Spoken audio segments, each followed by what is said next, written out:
Are you wondering how the PCPS stays afloat? I'll tell you. The answer is with contributions from listeners like you. We depend on your support to pay for recording services, audio software, transcription fees, website hosting, and the hours and hours of research, writing, editing, and engineering that go into producing each show. If you'd like to help us keep doing this job that we love, you can join our crew of supporters over on Patreon. Just go to patreon.com and put Pop Culture Preservation Society in the search bubble, and they'll tell you what to do. You can choose the level of support that's right for you, from our superstar level at $5 a month all the way up to our bicentennial level.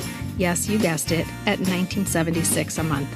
In exchange, we'll send you even more PCPS content, after the episode conversations, video clips, and even invitations to live virtual events with your hosts. Your support is our accounts payable department, doing all the heavy lifting so we can keep our jobs. We love you guys. Thanks for being here today, and enjoy the show. And we played Happy Days all the time. And the most coveted role, of course, was always Fonzie, for boys and girls alike. And I'm going to reveal to you guys that some of those Fonzie games were not exactly appropriate. Oh, let's just say that playing Fonzie was our version of playing Doctor. Hello world, here's a song that we're singing. Come on, get happy. A whole lot of loving is what we'll be bringing. We'll make you happy. Welcome to the Pop Culture Preservation Society, the podcast for people born in the big wheel generation who know that running in slow motion means you are bionic. We believe our Gen X childhood gave us unforgettable songs, stories, characters, and images. And if we don't talk about them, they'll disappear, like Marshall, Will, and Holly on a routine expedition. And today, we'll be saving the show that inspired our entire generation to shut down their adversaries with a salty sit on it. That show is Happy Days. I'm Carolyn. I'm Kristen. And I'm Michelle. And we are your pop culture preservationists.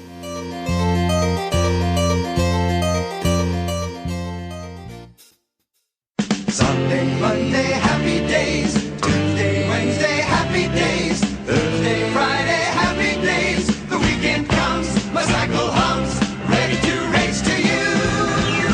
These days are all... For a decade, the years between 1974 and 1984, millions of Americans tuned into ABC on Tuesday nights to watch a Milwaukee family's life from the 1950s to 1960s unfold. And I was one of them, front and center. Happy Days, for me, is one of about 3 shows that really defined my childhood. Sure, there are countless shows I watched and loved, but only a small handful to the degree that were as meaningful to me as Happy Days in my early childhood. And when I say meaningful, I mean everything from the degree to which I loved it to the importance the entire trajectory of that series had on my little life. Did I start watching it in 1974? I'm sure no. I was 5. But from about 1976 to 1984, you guys, I was all in. And when Chachi Arcola entered in season 5, which was in 1977, my life literally changed. Literally. My life literally changed. This is true.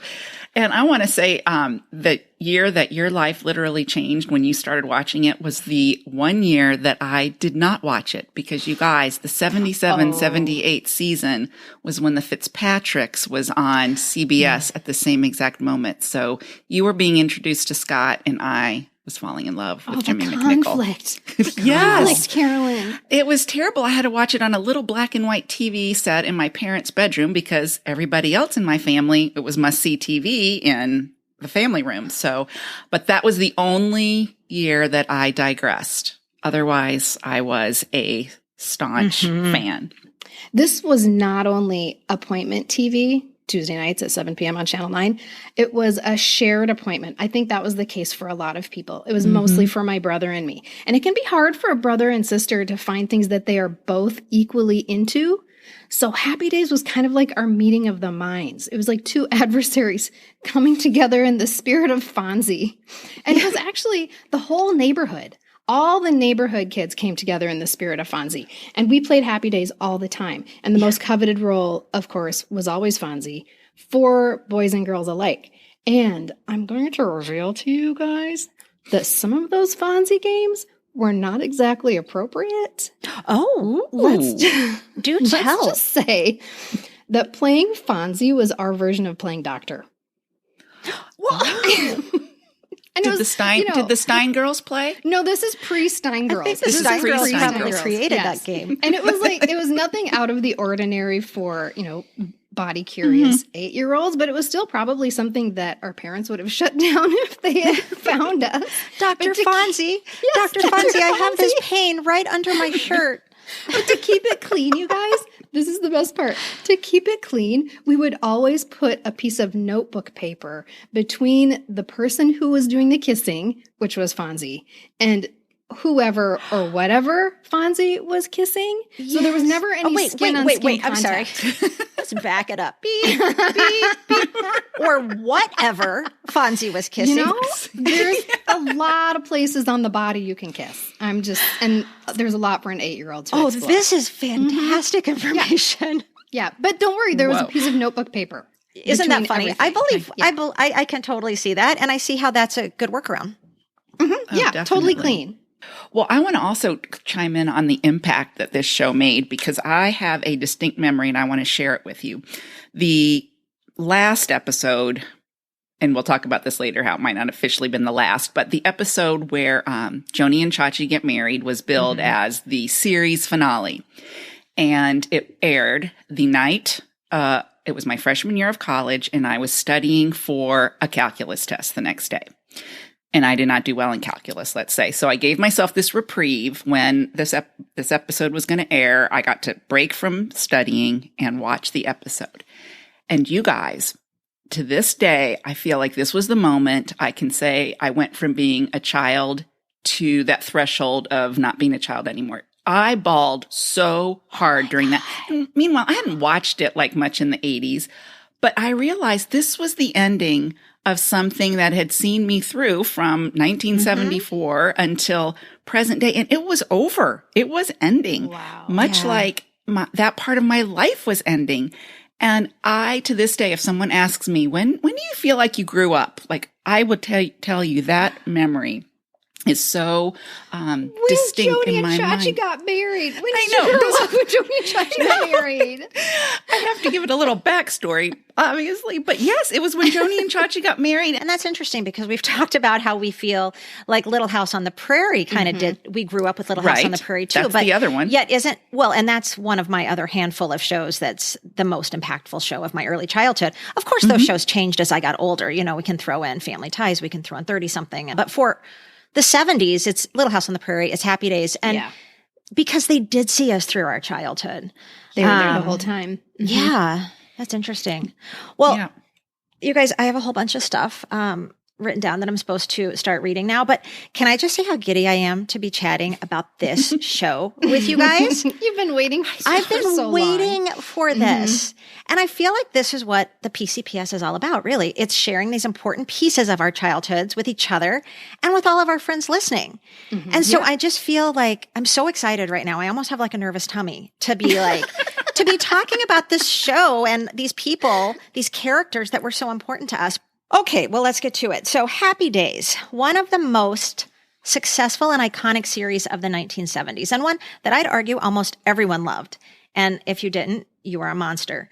It aired on ABC from January 1974 to July 1984 with a total of 255 episodes. I want to give you, though, some interesting background about the show before we really dive into the meat. In late 1971, Michael Eisner, who at the time was head of production at Paramount. And you guys, we are learning that guy had his finger on the pulse of everything. Yes. Like he's Hollywood. He's before Hollywood. Time, I think, existed. Right. Before dinosaurs, Michael Eisner was there running the show. But he, along with Gary Marshall, created a pilot called New Family in Town, starring Ron Howard, Marion Ross, Anson Williams as their normal characters, Harold Gould as Howard, Rick Carrot as Chuck, and Susan Naher as Joanie. But the network rejected it for one reason or another. And there are reasons if you guys want to do the research, but we don't have time for that. So Gary Marshall revised it as a short segment for Love American Style. I love that. And the little segment was originally called Love and the Television Set, but was later retitled to Love and the Happy Days, with that cast, which introduced the world to the Cunninghams and Potsy. And it's a really great little segment from Love American Style, easily found on YouTube. Listeners, go watch it. It's very cute. Like we talked about in our 1976 episode, in the early 70s, there was a huge nostalgic interest in the 1950s, right? Everyone needed a balm following Vietnam and Watergate.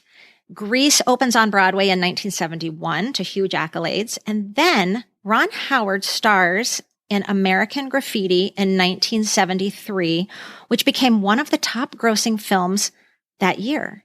And suddenly ABC is like, we'll take another look at that little 50s show. But they wanted some changes. So Gary Marshall and crew did some character additions, Fonzie being one of them. They recast a few parts, Howard, Joanie, Chuck.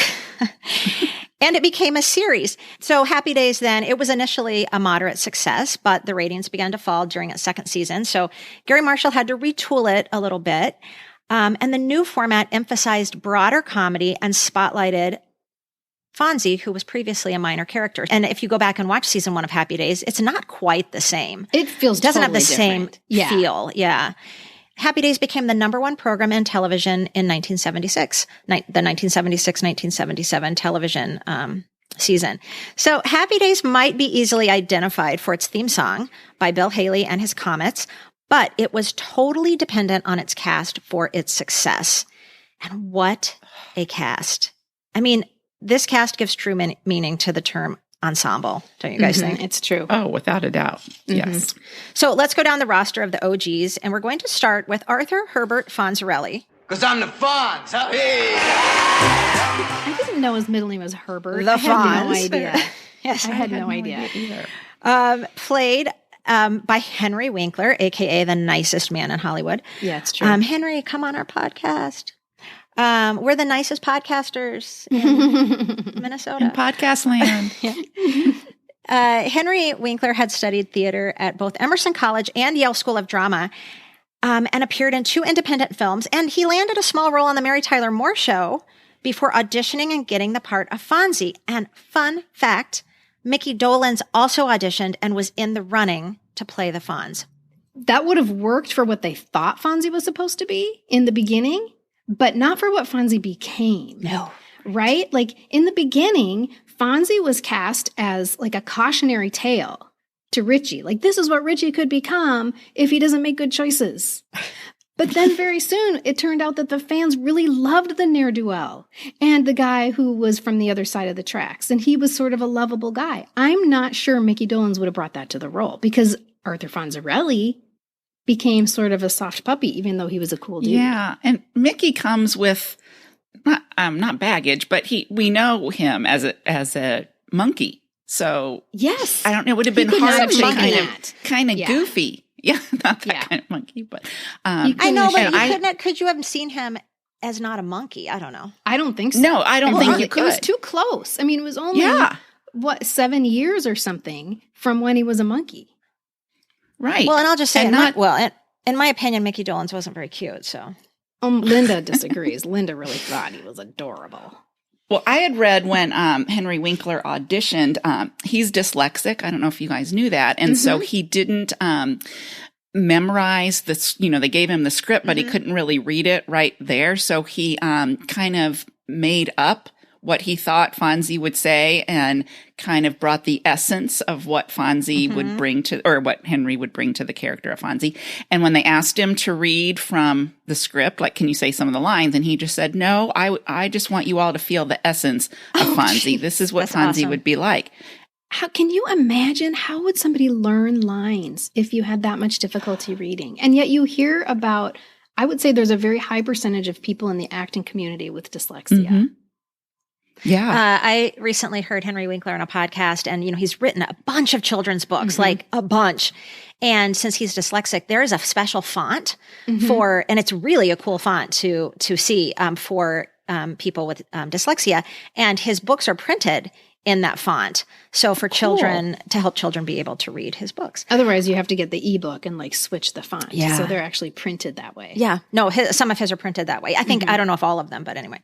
So Fonzie, like I said earlier, he was originally written as a secondary character, but soon became so popular that he became a lead and shared top billing with Ron Howard. And we all grew to love Fonzie for so much more than his coolness and cuteness. I mean, Fonzie was the cool orphan with the heart of gold, and he had so much love and respect of family because he never had one. And most especially the Cunninghams. And let's not forget, Fonzie was also magical. He could pound his fist on a jukebox and it started playing. He could snap his fingers and girls would instantly appear.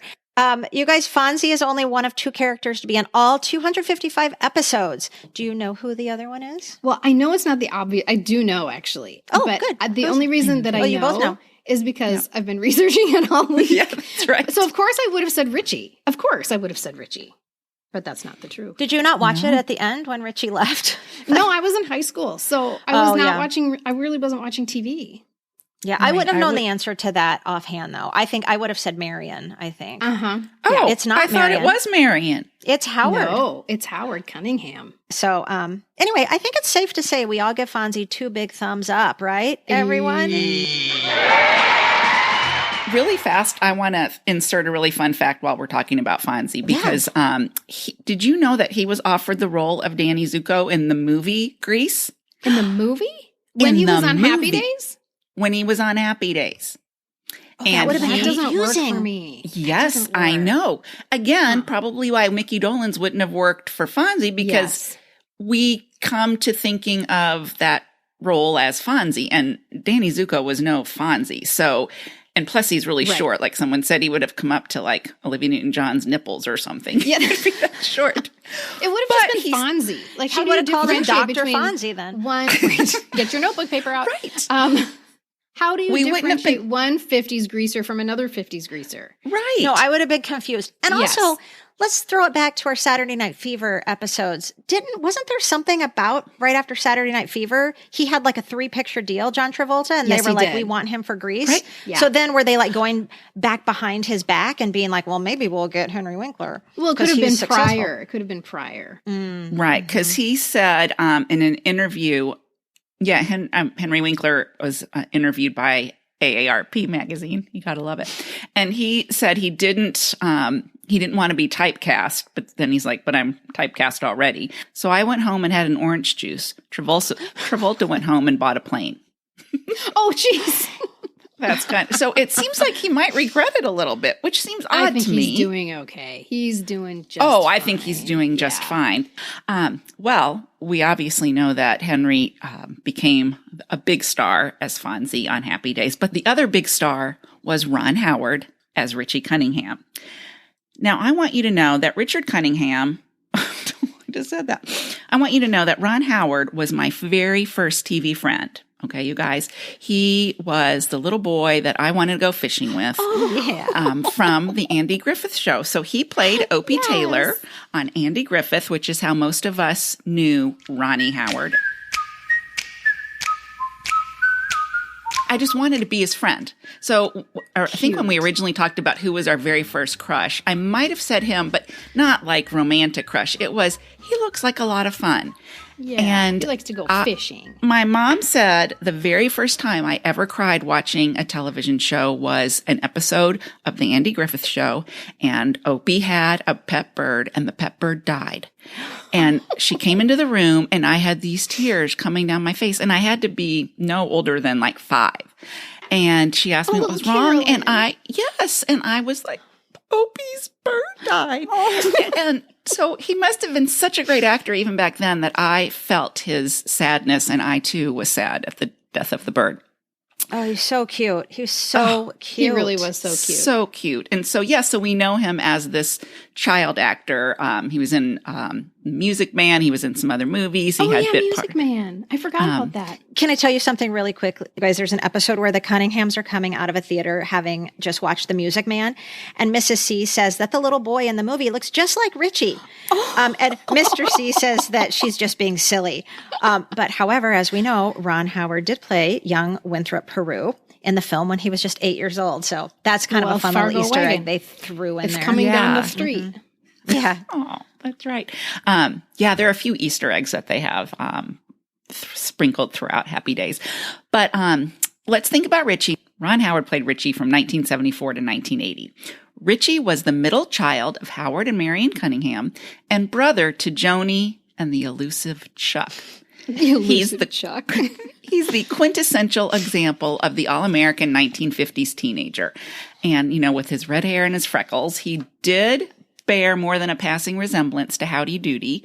And again, a nod to a little Easter egg as they note that when they're watching the Howdy Doody show that, oh, he looks a lot like you, Richie.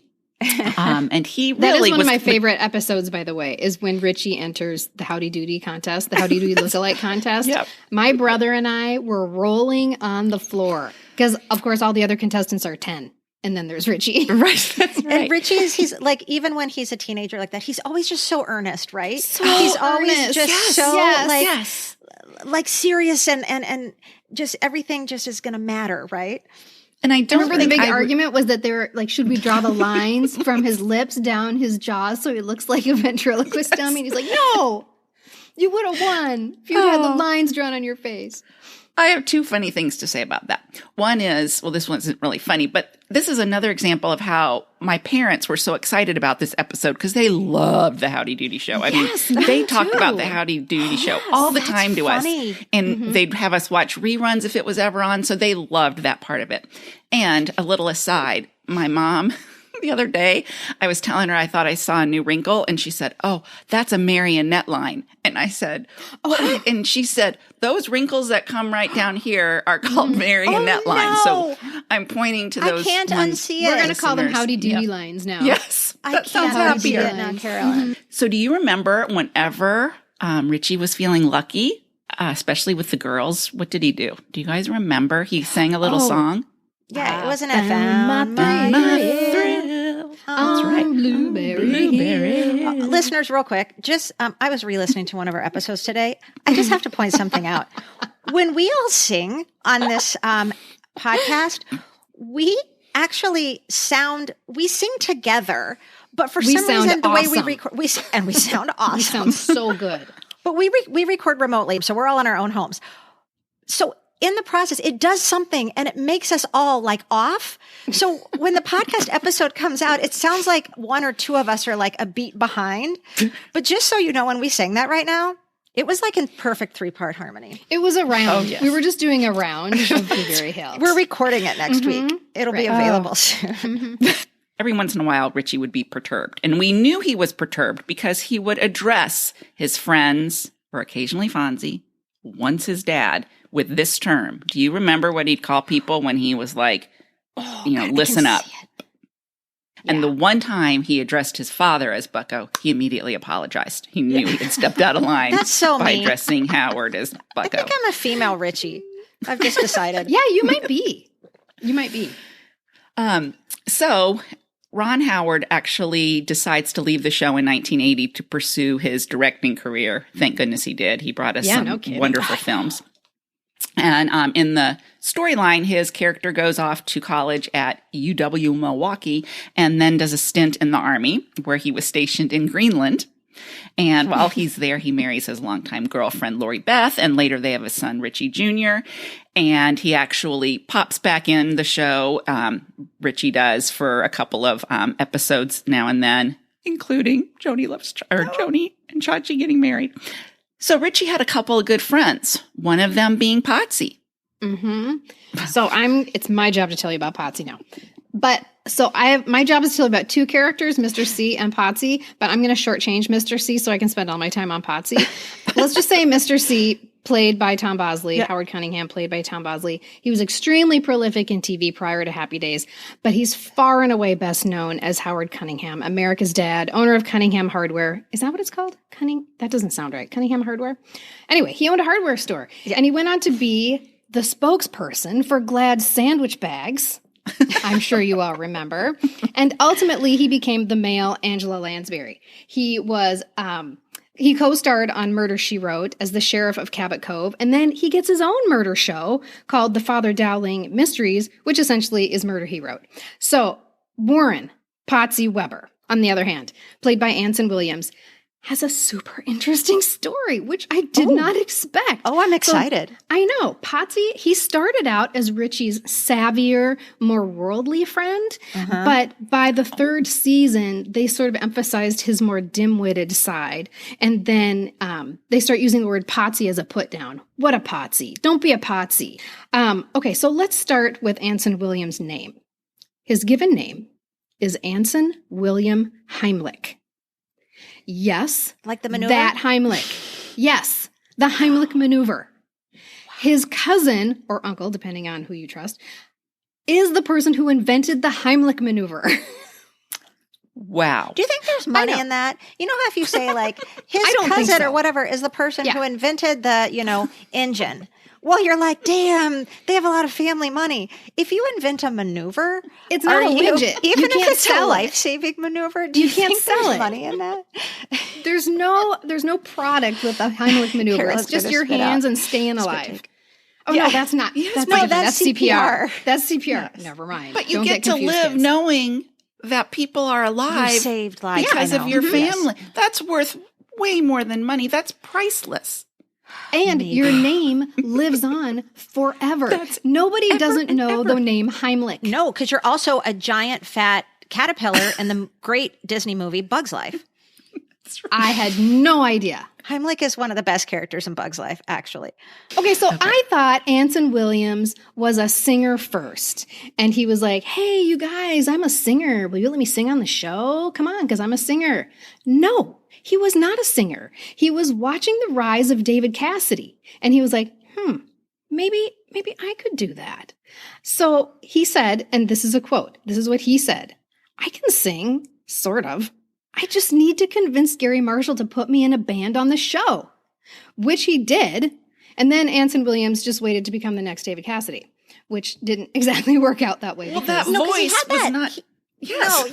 No, It was like Jim David Neighbors' Cassidy. voice. It was Jim Neighbors' voice. Yes, it I was did very not low. care It was for that very... voice. You're I did. 16. And that's Yeah. why you Beautiful. just identified Your it, Carolyn, because mind. it was Jim Neighbors. It was not I Think I Love You at all. No. It was a shock when that voice came out of his mouth. I didn't care for it. Sorry, Anson I will Williams. tell you that until Chachi walked in, seasons 1 through 4, I had a huge crush on Potsy. Well, you just didn't have that many people to choose from, right? It was Ralph Malph or it was Potsy. You're going to choose Potsy, right?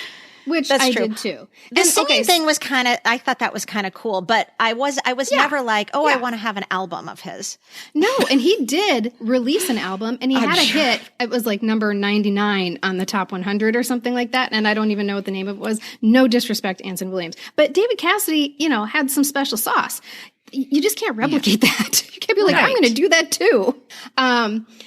He didn't do too much acting after Happy Days, except to reprise the role of Potsy in various specials and reunions and stuff like that, thanks to his friend Ron Howard, who said, dude, go behind the camera. And so he became a director for shows like Melrose Place, Beverly Hills 90210, Sabrina the Teenage Witch, Baywatch.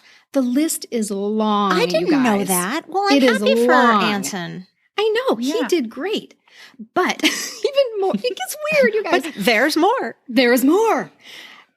Most interestingly, he became kind of a serial entrepreneur, making and marketing all sorts of weird products, like Alert Drops, which is an all-natural spray to help drowsy drivers stay awake, which he actually developed with the help of That's Mr. just Heimlich. a water bottle with a spray. That's just like a spray bottle with No, water it in has, it. he explains all the science behind it. It has to do with ascorbic acid and some nerve that's in the bottom of your tongue. I'm not even kidding.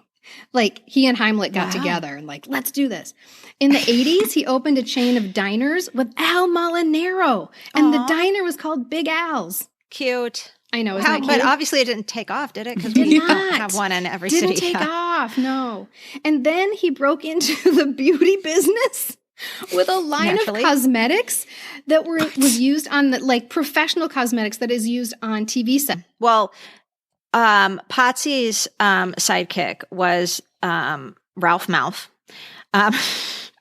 I just can't say it without laughing. I know. And he was played by Donnie Most, and he was the show's clown and practical jokester, but most of his jokes weren't really funny and no one laughed. Mm-mm. But yet he'd still always say, you guys remember his catchphrase? Oh, yeah. And once it's somebody else say it, because then when I heard it, I was like, ugh, I've ugh. still got it. I was like, when did you have it at all? You didn't even have it. So Ralph Mouth appeared up until season 8 when he went to college after his stint in the Army. And then he made a guest appearance in the final season in a guest role, but he is not in the finale in Joanie and Chachi's wedding. Oh. Do you know the other OG character who is not in the finale? Oh, no. It's Potsy. I'll just say it. Ralph Mouth was my least favorite character on Happy Days. I'm with you. Yeah. He annoyed me. And didn't he just give you Danny Bonaducci vibes? I mean, Totally. that's who I Yes. always thought he Yes. was like trying to be, or they were casting him as the redhead, kind of annoying. Well, let's talk about Mom, Mrs. Cunningham, or Mrs. C, as she was often referred to by Richie's friends. Marion Cunningham was played by Marion Ross. And you guys, I had no idea until yesterday or last night when I was cramming to get my research done for today that she has such ties to Minnesota. Oh my gosh. What? Okay. Oh, you guys. I did not know that. She was born in Watertown, Minnesota, which a month ago I wouldn't have known where that was, but it just so happened I drove through there a Watertown, couple Mayor. of weeks ago. Yeah, so she was born in Watertown, Minnesota. She moved to a couple places throughout the state. And she took classes at the McPhail School of Music and Drama. And prior to moving to Minneapolis, she lived for a long time in Albert Lea, where there is current day the Marion Ross Performing Arts Center. Marion Cunningham, she was the stereotypical housewife of that era, cooking and cleaning and keeping that family in order.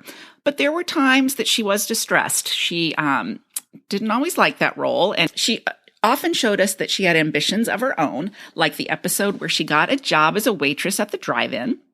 I could always tell, though, that she was smarter than she would let on. She often had these passive-aggressive lines showing that side of her, and I just loved those moments, often happening with Howard as the butt of her jokes. You might recall she was the only character allowed to call Fonzie by his first name, Arthur, and she served as like a mother figure to him. And I will say that I took from her, this was probably one of the first times in society or culture or wherever where you had Richie, the good boy, and the Fonz, who is supposed to be the bad boy, but Marion Ross doesn't care and she takes him in. And I just remember thinking how not judgy she was, because in my mind, a mother would be like, shaking her finger like, no, no, no, and don't be like him, which I think is how the show started out. So maybe Marion Ross had something to do with, no, I'm going to take him under my wing. He's my child too. Yes. And I love Marion so much.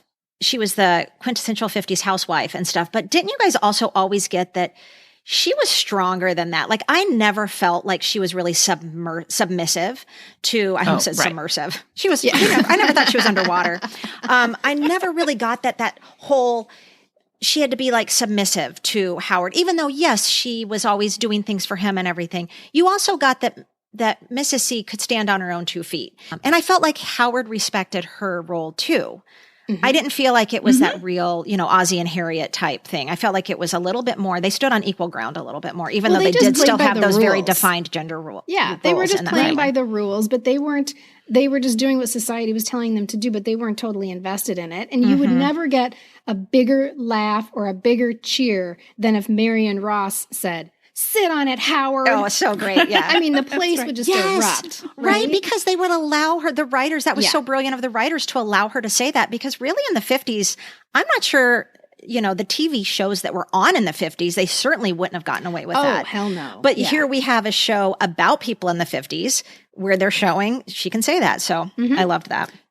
Okay, so that brings us to Joanie. And oh man, do I have conflicting feelings about I Joanie. know. I'm totally with you on that. So originally I was all about Joanie. You guys know how I feel about the little sisters in shows. Like I always identify with them and they end up being my favorite. And at the beginning, I loved Joanie. She was cute and sassy and funny. And I loved how she was kind of everyone's little sister. I always thought it was cute. She was always getting sent up to her room for being so nosy or being in everybody's business.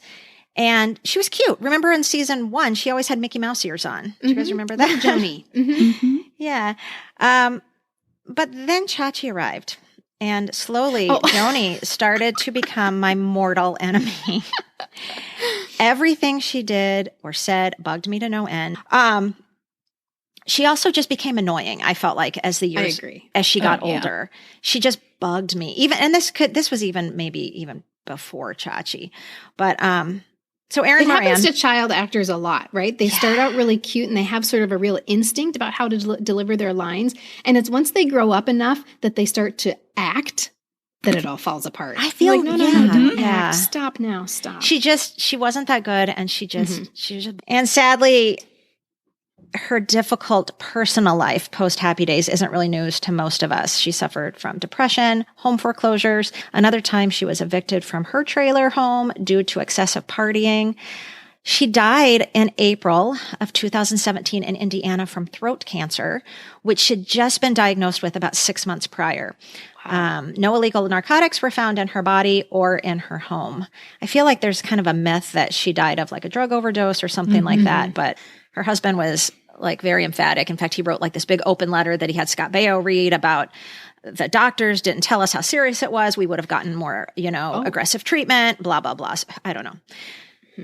It's just I don't sad. think we'll know, but it's just sad. It's very sad. Yeah. I mean, you think of a lot of these stars that we've talked about, after their heyday as the child star, they just had some really hard times, and Hollywood just wasn't there for those kids. Okay, so while this group of OG characters are certainly memorable, there are other characters who came along as the seasons progressed that are worth mentioning. One in particular. So here are just a few others. And yes, listeners, we know there are others. We just don't have time to mention all of them. So if you want to let us know who your favorites are that we are neglecting to mention, just shoot us a comment on our Instagram post or send us a lovely email. There's so many. There's so many. We only have 3.5 hours, guys. Okay. So we're going to start with Mitsumu Takahashi, played by Pat Morita. You guys might know him as Arnold. He was the owner of Arnold's Drive-In, but only in seasons 1 through 3. And then he returns after Al gets married in the final seasons. But we love Arnold, right? I loved Arnold. In seasons 1 through 3. Of course, we then, know that Arnold becomes our beloved Mr. Miyagi in 1984 and the Karate Kid. But I don't remember this, but you guys, I think this is so great. So like I just said, his name is not Arnold. It's Mitsumo. But when he bought Arnold's, people thought it was named after him. And since it was too expensive to get all the letters in Takahashi to rename it, he just went with Arnold. Is that ever explained on the show, or is that just backstory? I think it is. I think it's well, that's a good point. I'd have to watch every episode of season 1 to see if it's explained.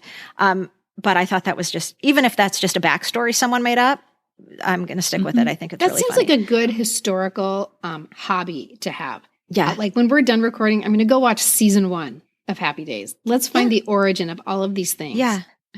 Okay, so then after Arnold leaves, along comes Al Del Vecchio, played by Al Molinaro. Molinaro. Potato or potato? Well, I'm only going to tell you what I say, but that has nothing to do with nothing. I'm going to say Molinaro. Okay. And I would say Molinaro too. Or no, that's kind of you guys. Sorry. Marinara. Yeah. Wait. Paranormal. Is it Gala or Gala? Okay. From seasons 4 to 9, because, like I just said, Arnold got married and left. So Al was the best, though. You guys remember how he'd always go, yep. When he was disappointed. He inexplicably bugged me. I don't know why. Oh, I love him. He was kind of a surrogate family to many of them. And he becomes actual family to Fonzie and Chachi when he marries Chachi's mother, Louisa, in the later seasons. That's right. Yes, which brings us to Charles Arcola. or Chachi, Fonzie's young cousin, played by a very cute Scott Baio, arrives in season 5 in 1977, and little Michelle's world went from black and white to Technicolor. And now it's time for the PCPS Baio disclaimer. We here at the PCPS do not condone nor support current-day Scott Baio and his beliefs, but remain loyal to our feelings of the late 70s, early 80s version of Scott Baio, particularly Chachi Arcola, especially Michelle, who truly believed she would marry him and is ever so thankful she did not. Okay. So, Chachi was quickly made a regular character after receiving over 5,000 fan letters one week, and he became Fonzie's sidekick. And then later, he was just kind of one of the boys when he matured and grew up and got muscles. And he looked up to Fonzie like an older brother. It was actually a really sweet sweet. relationship. I love Fonzie Chachi. kind of treated him like a younger brother, but also kind of a father figure at times. Chachi's catchphrase, wah, wah, wah, quickly caught on. So as we know, Chachi immediately becomes enraptured by Joanie, but she just thinks of him as a little kid. She calls him shrimp, drip. But you guys, in season 5, when he comes on, he is a lot smaller than Joanie. He's teeny. Yes, I never got over that. He looks like he's about 3 years younger than she is. Yeah. But when Baio reached puberty and they got to high school and started to date, thus begins the whole Joanie loves Chachi years. In season 9, they leave for Chicago to try to make it as vocalists. Carolyn, please insert laughter here. But they return. Just reading that line is so funny. Yeah. But they return in the final season to break up and then to reunite and get married, which is the, air quotes, final episode of the series. And you guys know, and listeners know, I don't remember much about my childhood.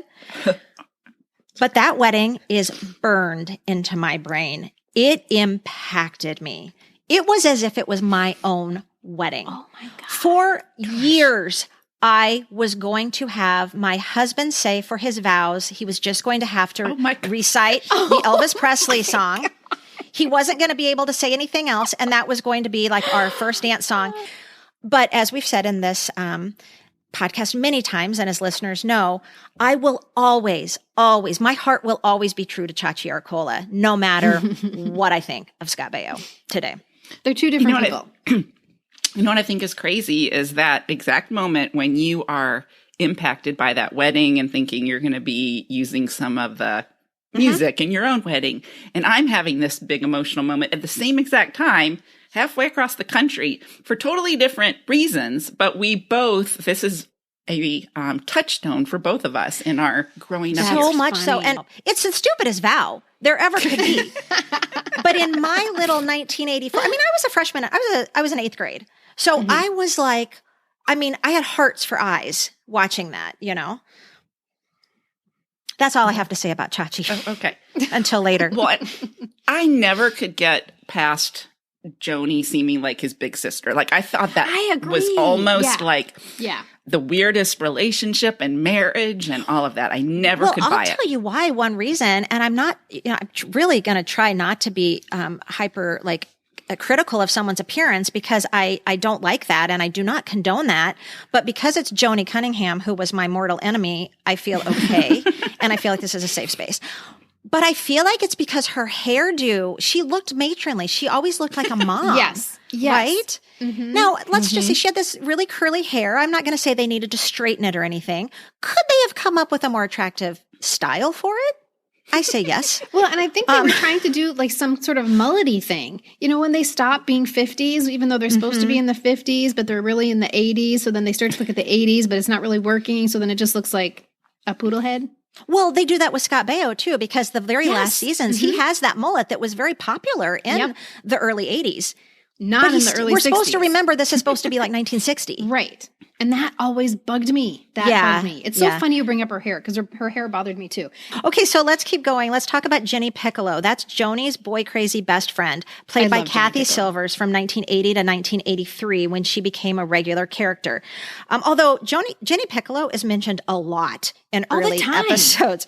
Joanie's always asking to go to Jenny Piccolo's house, or she's blaming Jenny Piccolo for someone or for something, or Howard and Marion are blaming Jenny Piccolo or for forbidding her to go to Jenny Piccolo's house. I think Jenny Piccolo was just a name that they thought it was a funny name. They're like, we need a name for Joanie to talk to. But let's do this. Jenny Piccolo. I think you're half right, because what happened is in 1980, so she's on like from 80 to 83, just kind of as maybe a guest appearance. She becomes a regular in 1983, along with, and I'm just going off the top of my head here, I don't have any of this written down, but it's like Crystal Bernard, Ted McGinley. Mm-hmm. So what's happening is we've got a lot of these OG core characters leaving. Ron Howard's leaving, Anson Williams leaving, Donnie Most is leaving, and they need to bring other people on. Now Fonzie's sort of the central character, and Joanie and Chachi's relationship was very much centered on in those later years. So they need to bring in kind of then now their gang, right? I don't know if you remember the characters of Crystal Bernard, and now I'm going to forget who she played, but she like moves into the Cunningham house. Yeah, she's like Cousin Oliver. Yeah, exactly. But I think we can all say we all love Jenny Piccolo even before she was a character on the show, when she was just a name. Yes, absolutely. It's a great her and name. Joanie were always like name. getting into some like skerfuffle, right? Like, yeah. Okay, and then lastly, I'm just going to mention Lori Beth Allen was her name before it was Lori Beth Cunningham. And she was played by Linda Goodfriend, who, as Carolyn already mentioned, becomes Richie's steady girlfriend in 1977 and then later his wife. And do you guys remember how they got married? Well, they got married via telephone because he was in Greenland and Fonzie was the best man. Well, and he had to stand in for Richie, like as proxy. Oh, that's right. Oh, that's right. Yeah. And then when she has her baby, when she has little Richie, do you remember who delivered the baby? Because again, Richie wasn't there. Oh my God. Fonzie delivers little Richie. I'm not okay with any of this. This is all ironically jumping the shark. We'll you know what? That it's okay, Kristen. He put a piece of notebook paper in between him and Lori Beth's vagina. Oh my God. I hope he wasn't getting... Well, lest we forget, there's one more character. Yeah. I don't know who you must be talking about. Our friend, the mysterious, elusive Chuck Cunningham. Everyone's favorite. Yes. Mm-hmm. And he was so popular, that character, that they actually had to have two different actors play him over the 12 episodes he was actually in.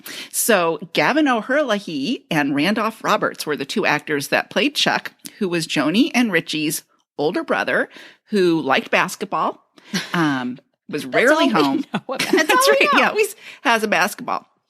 After season 2 is when he just disappeared into the ether. He just goes up the stairs. We never hear about him again. We think fans believe that he must have gone off to college. But interestingly enough, at the end of season 11, Howard is talking about his kids, and he says how proud he is of his 2 children. So it's like, Chuck never even erased him. Totally, yes, existed. Let's pause here for a word from our sponsor. That's us, because the Pop Culture Preservation Society is a completely independent and self-sustained project. We not only created this podcast, we also produce it and finance it ourselves. That means we depend on you, our listeners, to help us cover our costs and grow our listening audience. Without your contributions, we quite literally could not exist. We really would disappear like Marshall, Will, and Holly on a routine expedition. You're the gas in our tank, the wind beneath our wings. You're like Christy McNichol doing the obstacle course on Battle of the Network Stars, carrying her team to victory. That's you. You can become a supporter of the PCPS at patreon.com, patreon.com. Go to the website and search for Pop Culture Preservation Society, or look for the Patreon link in our Linktree on Instagram. If you support the PCPS at the superstar level, just $5 a month, you'll get fun printable art every month to perk up your office. Join at the solid gold level for bonus content and outtakes from our episodes. And for $19.76 a month, you can achieve bicentennial status, which includes everything you see here, plus live virtual events with your favorite podcast hosts. That's us, I hope. Book clubs, happy hour chats, pop culture bingo games, and maybe even some surprise guests one of these days. And as always, if you're not able to help out at this time, the most valuable thing you can do for us is listen and tell a friend. Thank you so much. Now let's get back to the show. Okay, so like Michelle said, Gary Marshall's original attempt at nostalgia was not very well received. The first season got very low ratings. It was on the verge of being canceled. Remember how we said the first season kind of felt funny? It was quieter. There was no, maybe there was a laugh track. It just wasn't the studio audience. And so, like we said, Gary Marshall changed gears. He turned the second season into a colossal hit. The show went from a very quiet and charming story to a loud, gimmicky, family-friendly fun time. It was totally different. And he made the quiet cautionary tale, aka Fonzie, into a major player instead of a side character. And then they booted Chuck. The show became more about getting a laugh than it was really about telling an intricate nostalgia-laced story, which was Gary Marshall's intention. So when they make this shift, the critics thought the producers were selling out by dumbing down the comedy. And they got panned. But who cares? Because the fans disagreed, and it zoomed to the top of the ratings and became the number one show, like Michelle said, on TV starting in the 1976-77 season. And as a result, Fonzie became one of the most merchandised characters of the 1970s. There are some who have called him a lunchbox icon, which I love. I'm looking for that lunchbox, by the way. Icon. So the show in general, all of the characters spawned just a truckload of merch, which was sort of how we children of the 70s expressed ourselves with the stuff that we had, right? So in addition to lunchboxes, there were posters, action figures, a board game, bedding, and pillowcases. Pillowcases were big in the 70s. That's how we learned to kiss, right?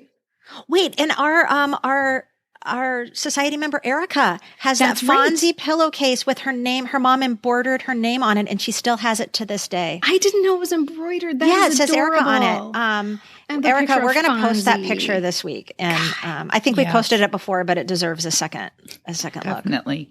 There were also trading cards, which we have thanks to a nostalgia-loving friend, which also came with a really cool sticker to put on your school folder. There was a limited edition.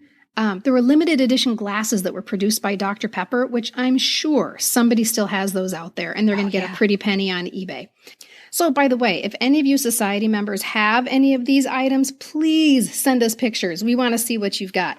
I'm sure a lot of you have the lunchbox. And we'll share them in our stories too. Yeah. And then I have the Richie doll that looks a lot like G.I. Joe. Oh, yeah. You do. With the brown hair.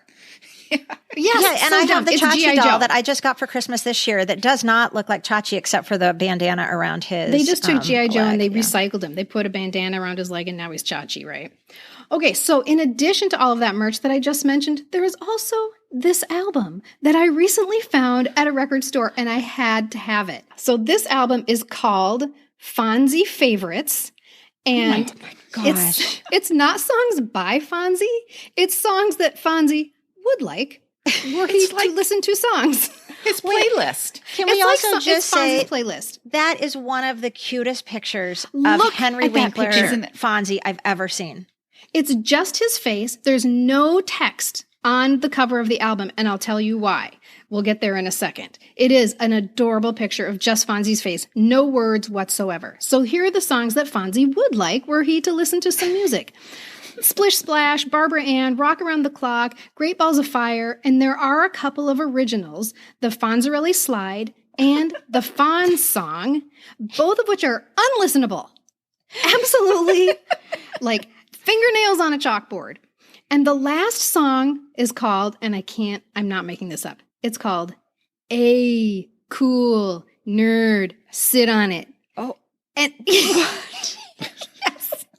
It's supposed to be an impressionist track to help you learn how to say Fonzie's catch-all words. It's just those words over and over again. It's like some music underneath and some guy going, "A cool nerd, sit on it."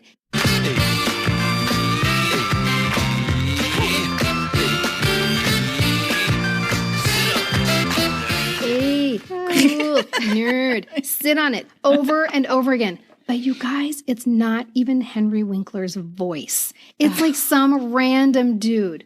Okay, so I talked about the album cover being this adorable picture of Fonzie. He is large and in charge.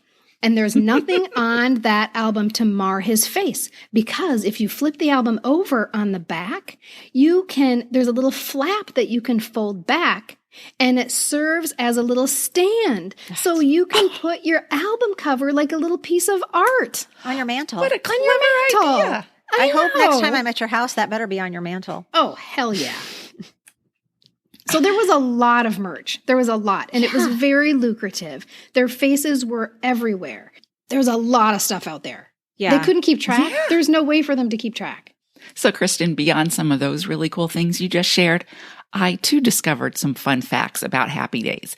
I am going to put those over on Patreon. So if you are a patron, be sure and head over to our Patreon page and you'll find out all of the things that I discovered that I thought were pretty cool. I'll sprinkle some more fun facts in a little bit, but I did want to tell you about some of the guest stars who appeared. Now, as Michelle said before, there were lots, and I'm sure I'm going to miss some, but these were some that stood out to me. So we had Cheryl Ladd, Tony Randall, Maureen McCormick, and Christopher Knight, not in the same episode, but we had 2 Brady Bunch tie-ins, Morgan Fairchild, Linda Pearl, Hank Aaron as himself, June Lockhart, Danny Thomas, Charlene Tilton, Tom Hanks, and how could we ever forget Robin Williams? Yeah. I know. Mm-hmm. I know. So there were, Robin Williams obviously went from one episode of Happy Days to getting his own show, Mork and Mindy. So in its 11 seasons on the air, Happy Days became the second longest running sitcom in ABC's history behind Ozzie and Harriet. And it also gave us 7 spinoffs. Mork and Mindy is probably the one. Yeah, 7 That's crazy. Spinoffs. Mork and Mindy, I think, is the least likely and the most memorable and most successful of them all. How it is that Robin Williams shows up as an alien and sits on his head, and then they become a series? I don't know. We do know that he basically blew people away. Like they had no control over him whatsoever, and he was just like this magic that alighted on the set, and they just let him do whatever he wanted, even though it made no sense. It made no sense. They're like, give that man a show. Okay, so among the 7 spinoffs, we have Mork and Mindy, of course, Laverne and Shirley, which became the #1 show after Happy Days. Then we have a show called Blansky's Beauties, which we're going to talk about next week. Mork and Mindy, a show called Out of the Blue, which I didn't remember until I read the write-up for the pilot. Listen to this. Out of the Blue, 1979. A not-so-perfect angel named Random must prove his heavenly powers to a brood of newly orphaned children by conjuring up a visit from the unpredictable Mork from Ork, starring Clark Brandon and Olivia Barish. Clark Brandon. No, Clark I like Brandon. Him. Yes, from the Fitzpatricks. Yes. I'm all like, in my head, I'm like, he's from Tiger Beat magazine. Right. And you wonder, like, why was he in Tiger Beat? Because he was in a bunch of things, but we just didn't know who he was, or he couldn't land. Because he was on all these shows that got canned. It lasted one season. So that's Out of the Blue. And then there were a couple of spin-off pilots that got filmed but never made it to the air, including the Ralph and Potsy Show, as well as the Pinky Tuscadero Show. Never made it to the air. But I'm leaving out one very important one, Michelle. Which one is that? Well, that would be my favorite television show of all time, Joanie Loves Chachi. I'm just kidding. However, for those 17 episodes, those 17 big episodes, I was glued to my TV. So as I told you before, Joanie and Chachi leave to try to go make it as vocalists in Chicago. But it's the theme song to Joanie Loves Chachi that will always hold a special place in my heart. I don't know if you guys remember it. It goes a little something like this. And this is literally how Scott Baio sings it. So he's starting, and it's just spotlight on Scott Baio, and he's just dun, dun, dun at the piano. Dun, dun, and then it just starts. Something magic in the way you hold me in your eyes. And then here comes Joanie, and she's like, no one ever warned me, love just takes you by surprise. I don't know what's come over me. You got me hypnotized when you look at me. What's interesting about that theme song, I'll have you know, I can sing the whole thing, but I'm not. And I just have to say, when you do Chachi, when she's singing the Chachi part, her face just kind of goes dead. You go slack. You know what we could do, if you like? I can record myself singing the entire theme song with both parts and trumpets as well, and we can put it on Patreon. So, oh yeah. Oh wait, we don't want to lose patrons. Never mind. Oops. This is a good thing, everyone. So glad it brought you some joy in the early 80s.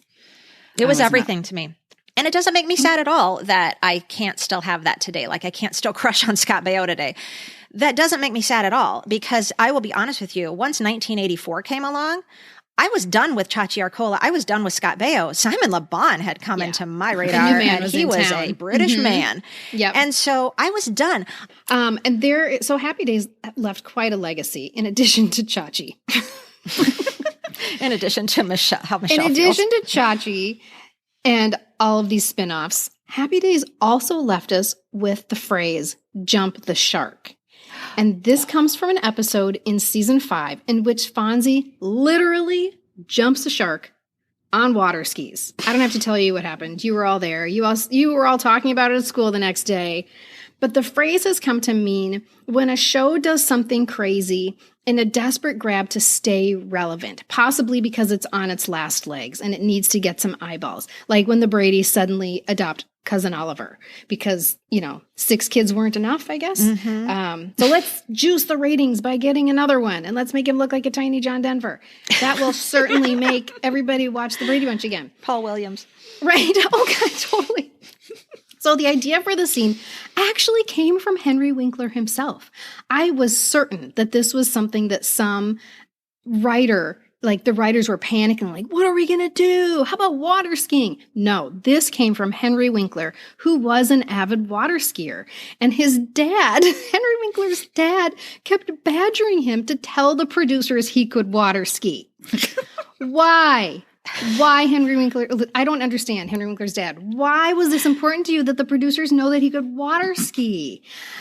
It feels like, dance for grandma, dance for grandma. But nonetheless, he said yes. He was like, fine, Dad, I'll tell him I can water ski. So this was their Brady's Go to Hawaii moment because everybody, the whole cast, goes to Hollywood on vacation. This is such a 70s sitcom improbability. We don't pack up the whole neighborhood and go on vacation. But, in 70s sitcoms, you do. The thing that I remember most about this episode is Fonzie is wearing shorts. And he's wearing shorts with a leather jacket. In his leather jacket, yeah. Yeah, in his leather jacket. And so he's water skiing in a leather jacket. And he has a little life preserver belt around his he leather couldn't jacket. wear the orange jacket. No. Back then, the life preservers were those orange things that go around your neck. Around your neck. He couldn't do that. It'd cover up his No. leather jacket. Right. It was just, all of it was just too much. It was too much. Henry Winkler did all of that skiing, by the way, except for the actual jumping part, because he was like, I couldn't jump. I could just ski, but I couldn't jump. So it doesn't matter how ridiculous it was because 30 million people watched Fonzie jump the shark that night. And Henry Winkler has pointed out, and when people ask him about this, they rib him a little bit about jumping the shark and he's responsible for jumping the shark. This was not a grab for relevance because they were number one. And they continued to be number one for like 5 years after that. They were not needing any more relevance. So how that became a term for, a desperate grab for relevance, I'm not exactly sure. And fun fact, if you watch episode 13 in the second season of Arrested Development, Henry Winkler, as the inept attorney, Barry Zuckerkorn, jumps over a little shark.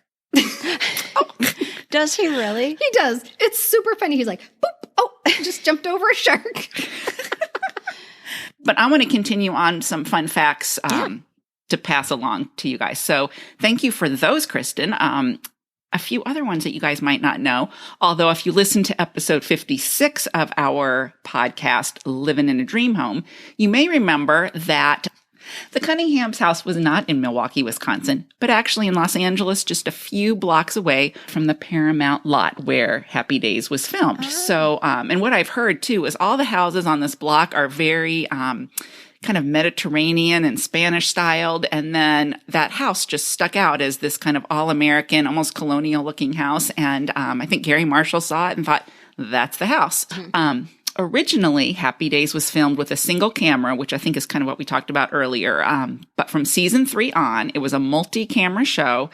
And that's when we started to see the live studio audience. And that's when it feels different. Yeah. And it also looks different because if you look closely at the set in seasons 1 and 2, it's almost flipped. So the front door is on the opposite side of where the front door is from season 3 on. So it's on the left-hand side instead of the right-hand side.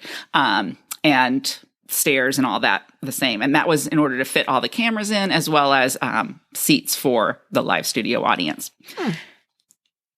Anson Williams sang many of the songs that were played on that jukebox at Arnold's and Al's. So, yes, I didn't know that as well, but I learned that. And were they original songs, or like he sang covers? They would have had to pay for the covers. Yeah. I feel like the only song he ever sang was "You're 16, you're beautiful." Yeah, and he you're sang that one too. Put your head on my shoulder.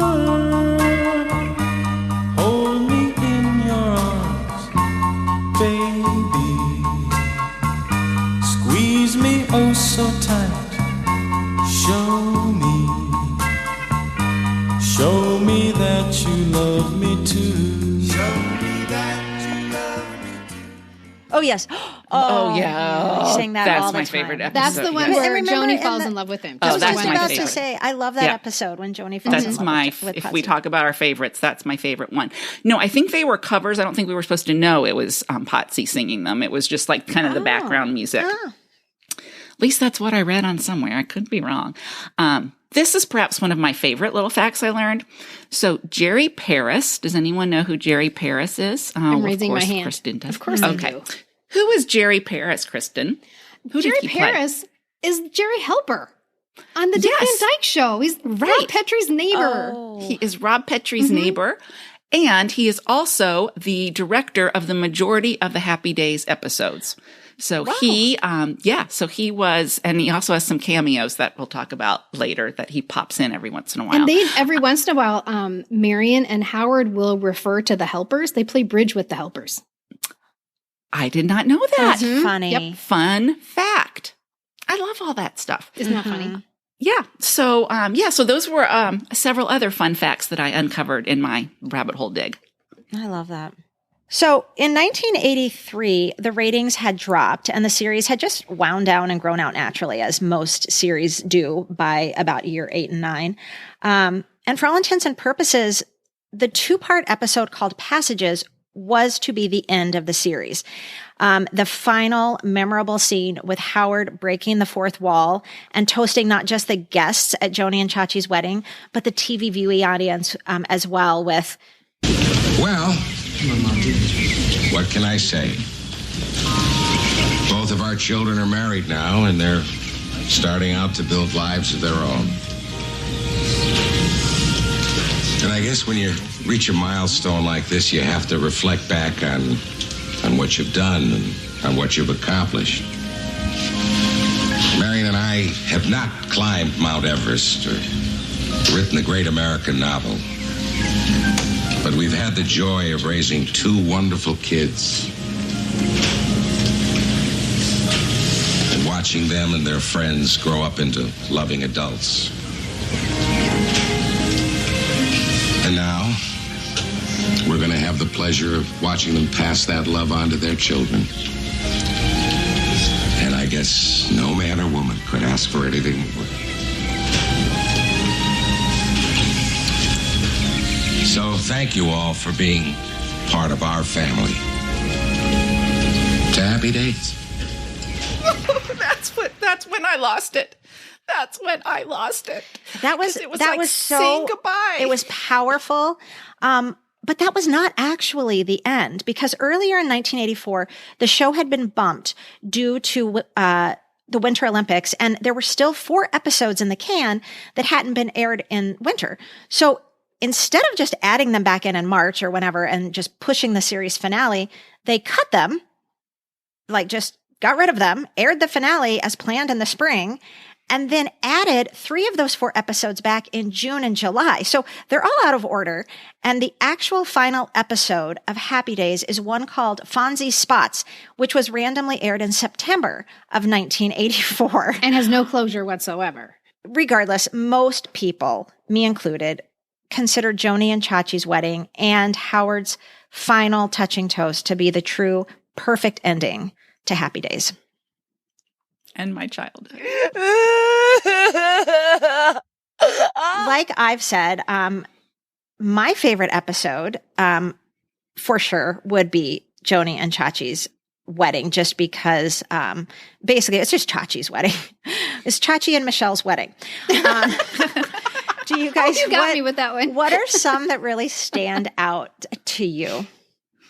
Well, I loved what we referred to just a few minutes ago, the episode where Potsy sings "Put Your Head on My Shoulder," and Joanie officially just falls in love with him.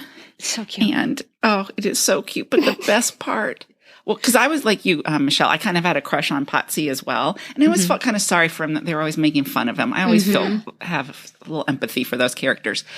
But in this one, he's kind of the cool dude. And at the end, when he has to kind of tell Joanie that, it's not going to work right now. And in a few years, he said, like, I won't be that exciting to you, I promise. And he's so sincere. It just, it's like he was talking to me or something. And I loved it. I loved that episode. I loved his sincerity. And really, there weren't a whole lot of episodes where he was kind of more of the star or, the focus was on him. So I think that's maybe another reason that it stuck out. If they had done that more, Carolyn, if they had given him those kinds of storylines, he could have been a little bit more David Cassidy-ish. But instead they made him the dim-witted guy.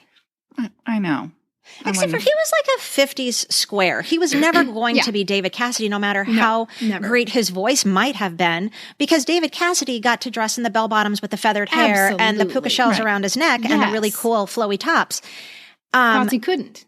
Potsy was always going to be stuck in the 50s, no matter if it really was 1978. So he was always going to have that little square, like Ken doll hair and the letter sweater. So he was never going to be David Cassidy. No, that was just, sorry, Potsy. Yeah. That's never, sorry, Potsy, but we did love you. Yes.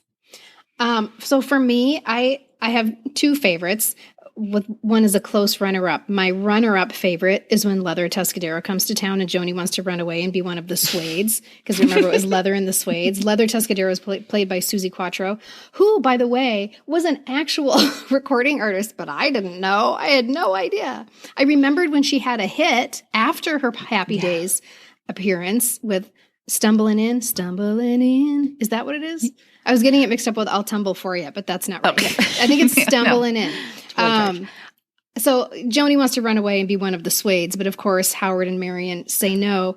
And the last scene is so sad when Leather leaves and Joanie goes up on stage and she does her backup singer choreography in slow motion. She goes, wow, bop, bop, wow, bop, bop. And it's just so sad because Leather's gone. Aw. And so my number one most favorite Happy Days episode, no big surprise here, is Fonzie Loves Pinky. And I'm not going to say another word about it because that is next week's episode. Thank you so much for rocking around the clock with us today. And we will see you next week when we will be dressed all in pink for a recap of the most famous Happy Days episode of them all, Fonzie Loves Pinky. Oh, I can't wait. Well, if you want to get fun extras and links to things we mention in our episodes or just things the three of us are loving right now, make sure to subscribe to our weekly reader. It's delivered each Friday morning into your inbox. Just check these show notes, go to our website, poppreservationists.com, or click the Linktree link in our bio on Instagram. And if you're a new listener, welcome! We have over 75 fun conversations just like this one for you to listen to, so go check them out. That's so lucky. I kind of wish I still had 75 episodes to still listen to. And to all of you who do listen and even better share our podcast, we really want to say thank you. The ratings, the reviews, the kind emails and DMs we get telling us how a certain conversation touched you or just made you laugh until you peed a little bit. That all means the world to us. And it's really why we keep doing what we do. And another huge reason we are able to keep doing what we do is because of the support we get from our Patreon members. The PCPS would quite honestly not be possible without them. And if you want to check out our Patreon page and all the fun and exclusive content our patrons get as a thank you, just go to patreon.com. That's patreon.com and just type our name up in the search bubble, or you'll find links in our social media bios or right in these show notes. And today we are giving a special shout out to patrons Jennifer, Erica, Lisa, Natalie, Nina, and Debbie. You guys are the best. Thank you so much. In the meantime, let's raise our glasses for a toast, courtesy of the Cast of Three's company, to good times. To happy days. To Little House on the Prairie. Cheers. The information, opinions, and comments expressed on the Pop Culture Preservation Society podcast belong solely to Carolyn, the Crushologist, and Hello Newman, and are in no way representative of our employers or affiliates. And though we truly believe we are always right, there is always a first time. The PCPS is written, produced, and recorded in Minneapolis, Minnesota, home of the fictional WJM Studios and our beloved Mary Richards. Nanu Nanu, keep on trucking, and may the force be with you. Spread a little love and it will keep moving on.